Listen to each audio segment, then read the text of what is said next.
Hit and run कानून, जिसके तहत अगर ट्रक ड्राइवर से एक्सीडेंट हो जाता है तो उसके ऊपर 10 साल की सजा और 7 लाख का जुर्माना हो। अब ये प्रभाव फल, सब्जी, दूध इत्यादि पर भी पहुंचेगा, उनके भी दाम बढ़ेंगे। कोई भी ट्रक ड्राइवर घर से निकलते वक्त ये सोचकर तो नहीं निकलता कि आज मैं एक्सीडेंट करूंगा, और एक्सीडेंट कई बार किसी दूसरे की गलती से भी हो जाता है। जब कानून बनेगा कोई ना कोई दुखी परेशान होगा, और ऐसे ही कानून बनाए जाते हैं कि साहब की मर्जी आज आई सवेरे, शाम को कानून बन जाता है। इस देश के तमाम ट्रक ड्राइवर जो इस देश की अर्थव्यवस्था का एक अहम हिस्सा है और एक कोने को दूसरे कोने से जोड़ते हैं, एक कोने से दूसरे कोने तक तमाम जरूरत का सामान, खाने की वस्तुएं, अनाज हो गया, फल, सब्जी, दूध, दही इत्यादि पहुंचाते हैं।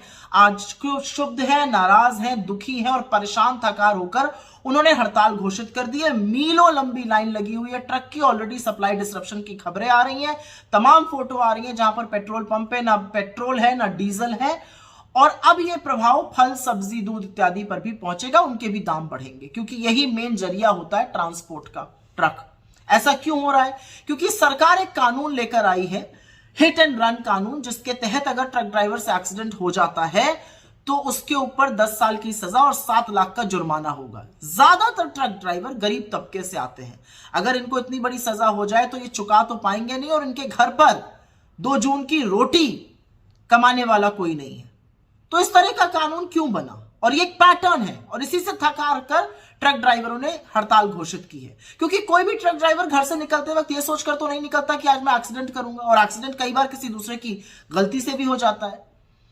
ये एक पैटर्न है। ये कानून बनाया गया जब 150 सांसदों का निलंबन किया गया, बिना बहस के, बिना विचार विमर्श किए, सिर्फ मन में आया ये कानून पारित कर दिया गया। यही किया गया था नोटबंदी के साथ। शाम को 8 बजे आके कह दिया था रात को 12 बजे से नोटबंदी हो जाएगी, लोगों को अपने ही पैसा लेने के लिए लाइन में लगा दिया, अर्थव्यवस्था चौपट कर दी। जीएसटी में भी यही हुआ, गलत सलत जीएसटी लठैतों की तरह से व्यापारियों को प्रताड़ित करने के लिए लागू कर दिया गया था।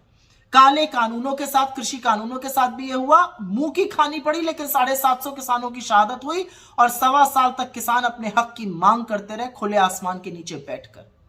यही हाल अग्निवीर योजना का भी है, देख रहे हैं उसका परिणाम। और यही हाल लॉकडाउन का भी था, बिना मोहलत दिए आकर बोल दिया सामने से देश में लॉकडाउन लग जाएगा। हजारों दैनिक मजदूरों को पैरों के छालों के साथ चिलचिलाती धूप में सड़कों पर चलवा दिया था। तो ऐसे कानून क्यों बनते हैं? क्योंकि यह सरकार ना विशेषज्ञों की राय लेती है, ना जो प्रभावित तबका है उससे विचार विमर्श करती है।